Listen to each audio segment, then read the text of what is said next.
I'm Sanjana Chauhan. Today we're at the St. Xavier's College, as I've been corrected twice already by these students. And really happy to have you here, guys. Thank you so much for taking time out of your classes and Malhar. I know you're very busy. What we're essentially here to find out is what is the youth thinking on Independence Day. So let me really quickly pose a question now. Any of you, what is your idea of independence? My idea of independence would be more on a personal level. For me, independence is not just the freedom to make your own choices, but to face its consequences according to how you feel it is right. Okay. Anybody wants to agree with that? Wants to say anything to that? So independence would be to have our own sovereignty, to have that external sovereignty, in fact, to run our own international relations, and at the same time not be intervened by others or attacked by others for that matter. Okay. To be free from that colonial rule, to make our own decisions, and as you said, to face those consequences. That's a very important and very integral part of it. So that would be independence for me. But 71 years since 1947, I believe we're the third generation since our country received independence. So the idea of independence for us has obviously drastically changed. And for us, with this age of technology and freedom and privacy, the most basic idea for independence is being free. Having that ability and that right to do and say whatever you want to. And as again and again mentioned, bearing the consequences for it, having the support, being responsible for your own actions. Do you feel you're independent? I would give a diplomatic answer to that and say in many ways I am, in many ways I'm not. As Indian youth, do you feel that you are independent today? It depends on your background. For a lot of times, if you're someone from the village or maybe someone from a town or that does not have that many infrastructural capabilities, or that don't give you the freedom to actually reach your potential. For an urban Indian youth, I think yes, like she said, we're independent and we're not. Okay. Go ahead.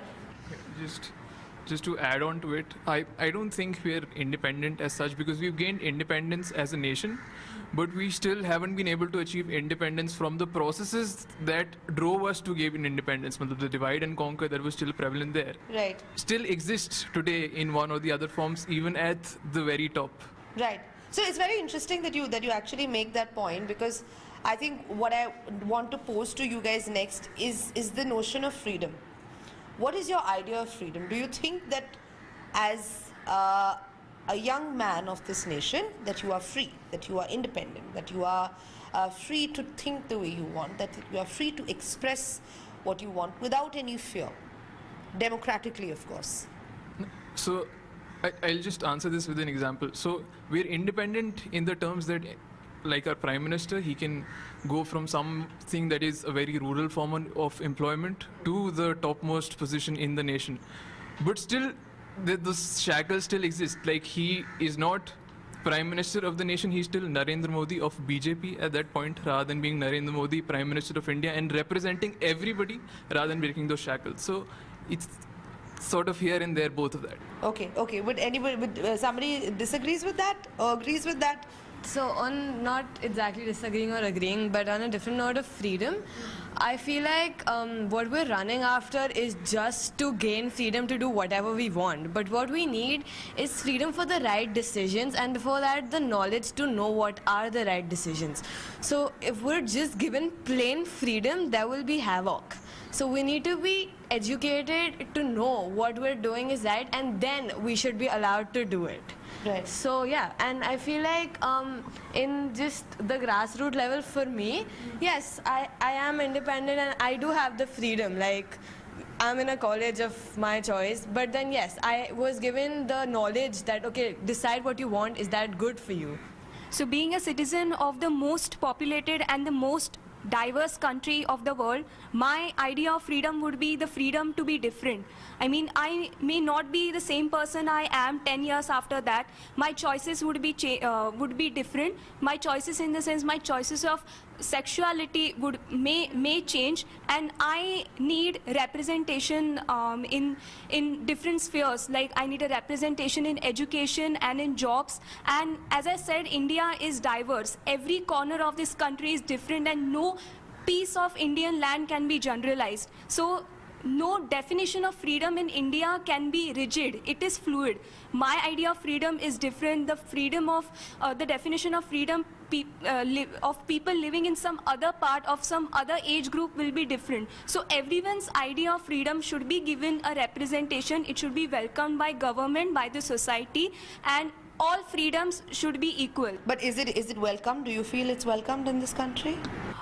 In general, there are certain spots where freedom is not welcomed, but I think it is increasing. People are getting You raised a liberal. very interesting part about sexuality, right? So do you feel that there is freedom to explore your sexuality in this country? It's a very personal, it's a very subjective answer actually, because what may be allowed by the, so you see a lot of rights and a lot of even human rights and everything, it all stops right before your doorstep.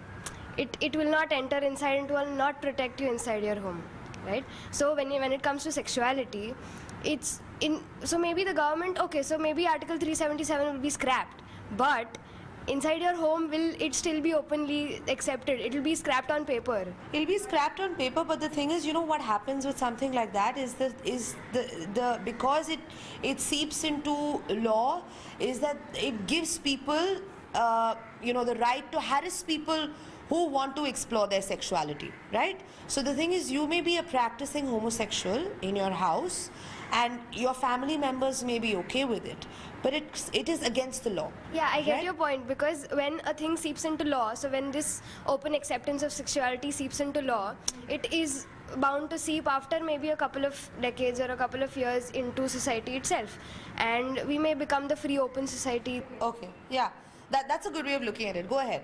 So I think before the bedroom, the whole thing starts at the classrooms. So if before we talk about sexuality, we can talk about sexual education. I mean, people in general here have a wrong idea of what is a sexual orientation, what is sexual interaction.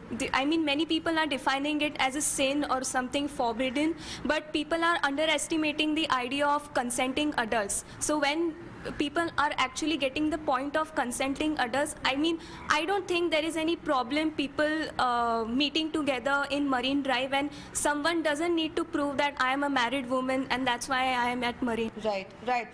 It's once again, very interesting point that you're raising over there about consent. That is a heavy topic of discussion with regards to gender issues in this country. Do you think that there's a problem? Or wait, let me pose it this way. As a woman, I want to ask you, and all the women here, do you feel safe in India? Safety in my regard is actually something that begins at home. If my father, in front of my brother, he asks me to not go out because it's not safe. So it's already inbuilt in my brother's mind that girls shouldn't go out because it's not safe. And with the same mindset, when he goes out, he'll look to other women. Like if other women are roaming out at late night, he would say like, why is she roaming out? It's not what she is supposed to do. So I feel that everything begins at home. On a greater level, we say that India is not safe, but India would be safe only when people believe or are ready to believe that it could be safe. That's what I think. Good point. Anybody? Yeah.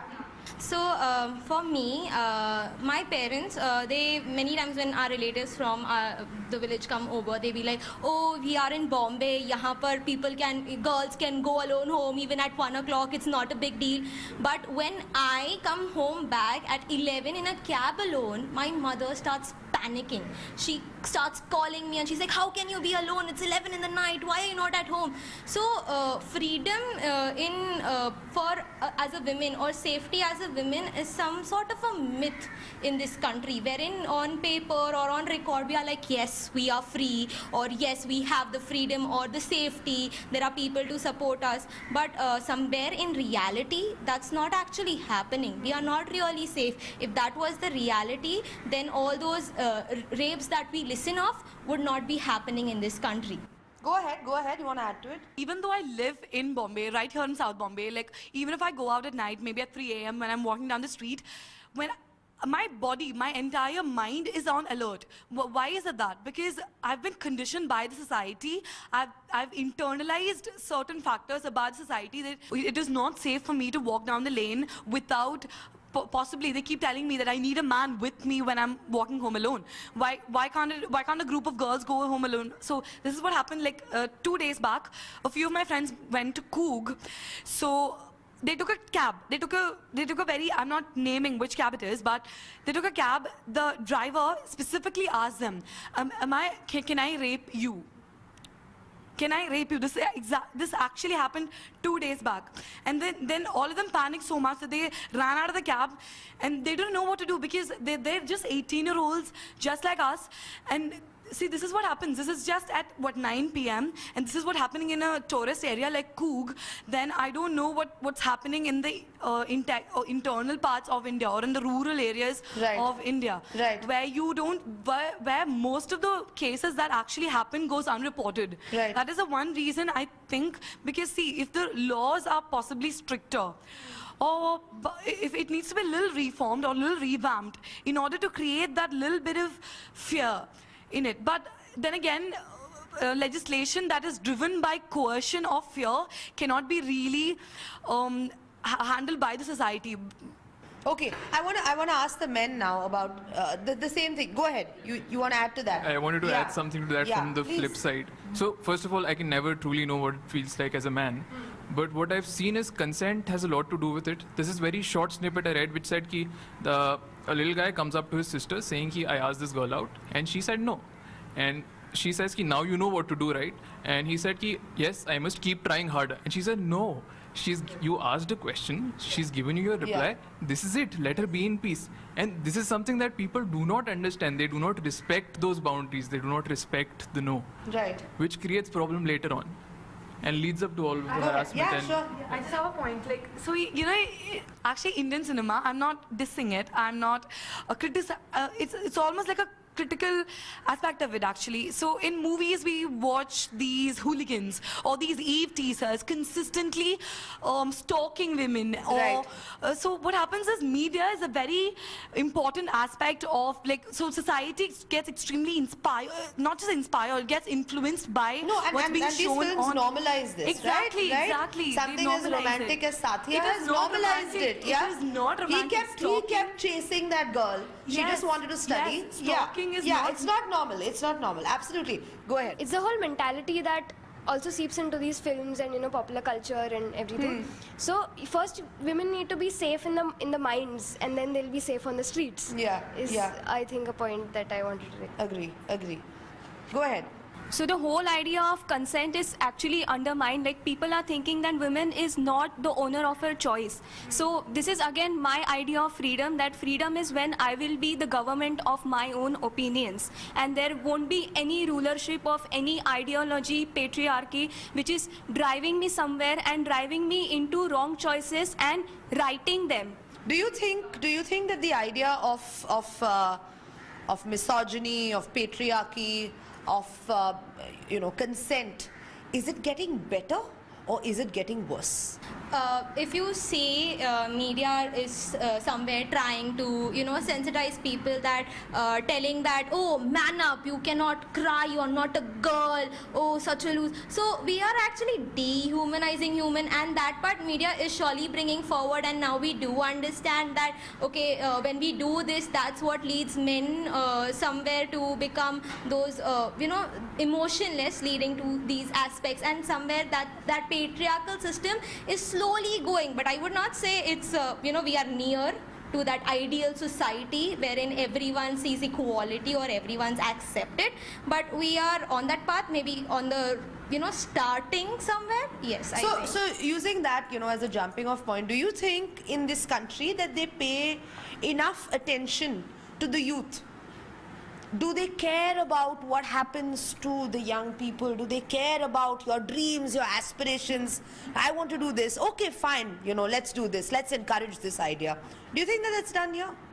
So the point that I wanted to make before this was about how today's generation and the world in general is becoming so much more independent. And I think for any country, I'm not talking about the current scenario, but for any country, any society, any group to function well, it's important to respect every single aspect an element that makes up that society.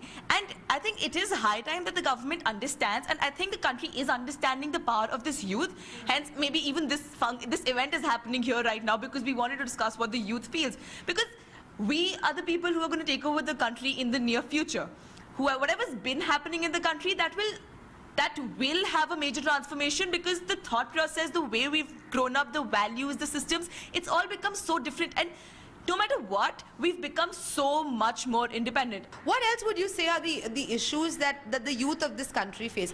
And mind you, I'm not just saying youth of Xavier's College, Mumbai, you know, happening metropolitan. I'm talking like what are the issues that really keep you up at night? That, look man, I'm 18 years old, this is killing me, you know? So the prospect of employment or a career option, that keeps me up at night, you know, not knowing whether I might find a job tomorrow or it might take a lot of time, and with the economy just shifting so much, that prospect keeps me up at night. And it's a very daunting future for, I believe, all of us, where we have to actually come down and write down the opportunities available to us and what we can actually do. What's the realistic approach to it? The youth selectively allowed to participate on issues where they can be seen as an asset.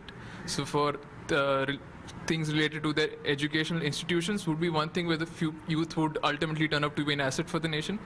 But for issues like mental health, that is not something that they'd be allowed to participate in or voice their opinions in. Right. So that is the selective nature in this. I mean, they're not even allowed to have issues, right? And not even the youth, anybody. I've been thinking about different things, as we come all from affluent backgrounds.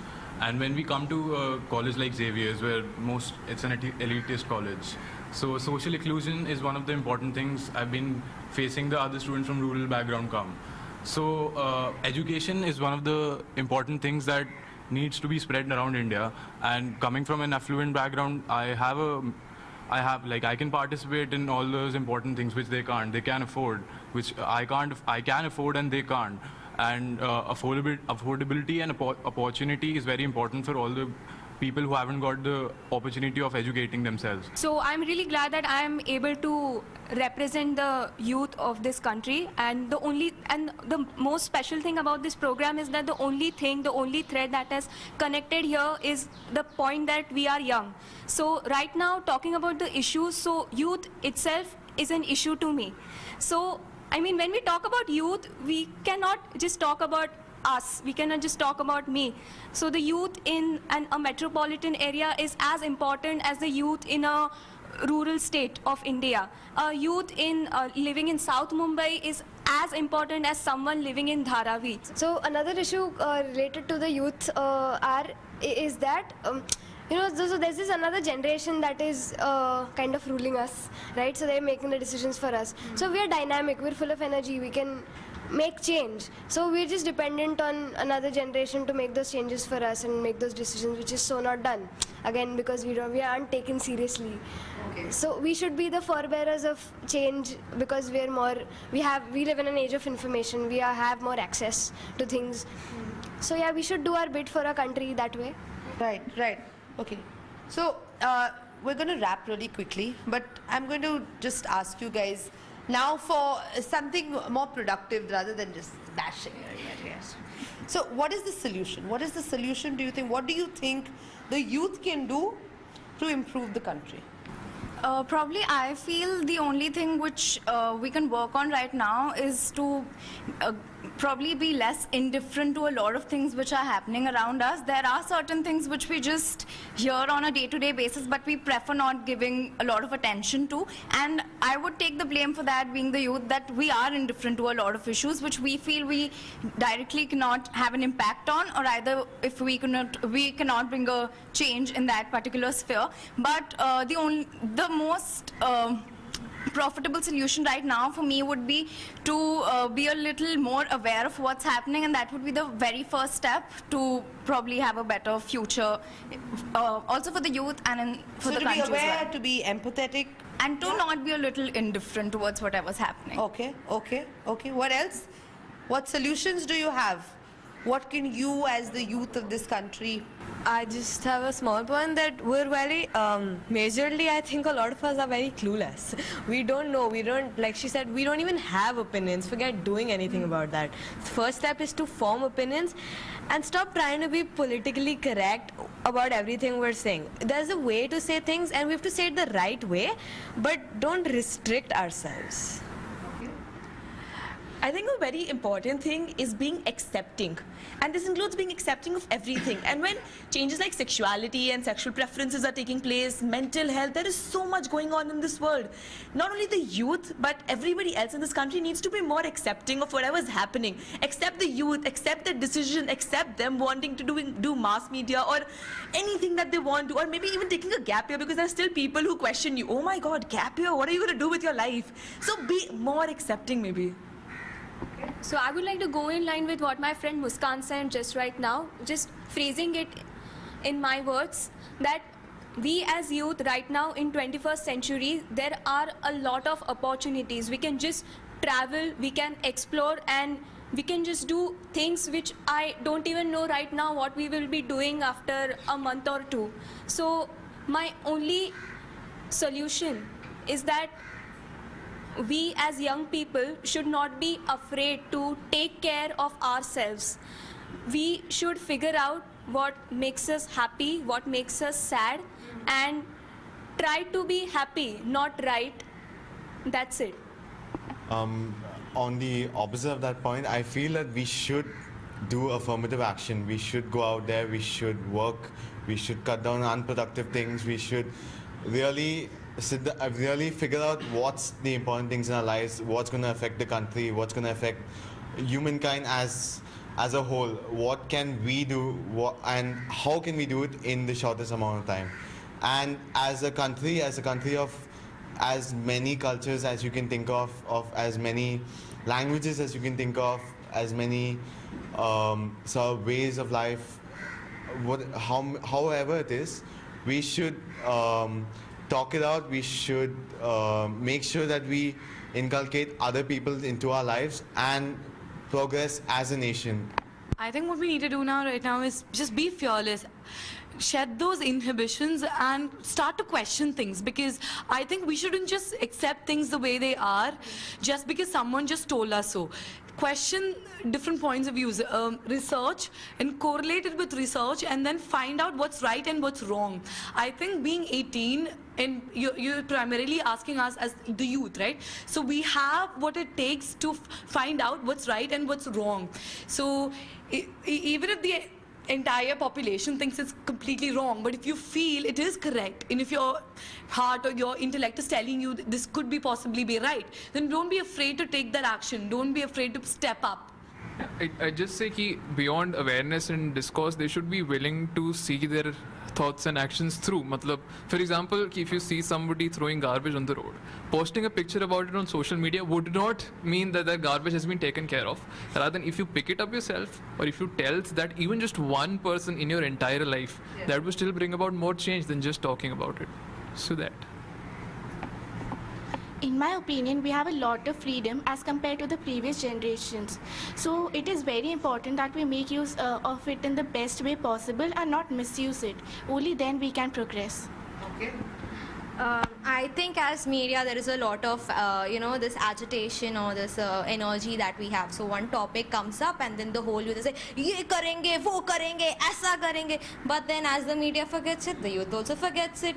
So many times if you ask, now we are 18, now we'll get to vote. If you ask how many of the youth knows who the local leader is, many of them might not know. Many of them might not know when the election is happening, and most of them will not bother also knowing it. So I think the very important part of this is we need to learn, get ourselves educated, know what is happening around us, be more aware, and then not just to be with the flow of it and be angry about it, but rather to take steps which are actually productive.